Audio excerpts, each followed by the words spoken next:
I'm Chrissy Welgan. I'm a BCBA and a CLM coach and coordinator in Loudoun County, Virginia, and Loudoun County Public Schools. I've been doing CLM for about 15 years or so. I remember when I first started with CLM. I had been a BCBA for a while, and I didn't love it immediately. It didn't make sense to me immediately, and I think it was because I couldn't see the bigger picture of how broad this was. We're very used as BCBAs, we're super used to discrete interventions, one thing that wraps around a kid.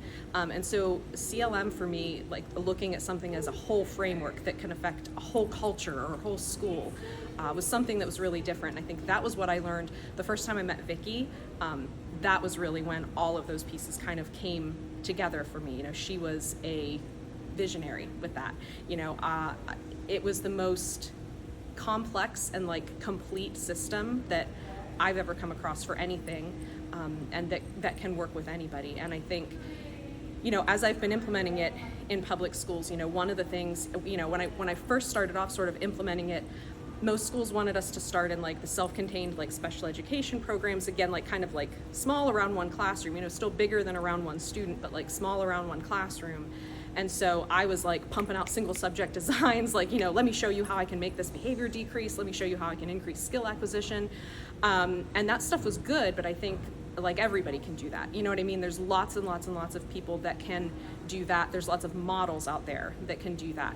And what I started to find was the real difference was when I started affecting the whole school culture. When you start getting sort of connected with administrators and you start changing their behavior and you start to see, exclusionary discipline go down, because we're talking about, how we treat behavior as a whole in the whole school community. That was really when we started to see a lot of the more cultural differences, the whole school-wide culture.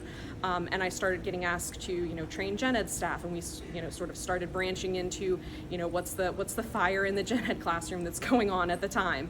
And so, those were the places where once you kind of put one of those fires out, people started to see the value of looking at participation versus compliance. And, so we've started designing training using the CLM system, not the full course of study. We don't need, gen ed teachers don't need to be able to do everything, but, they need to be able to understand what participation is, what reinforcement is, the value of stimuli and how to change that.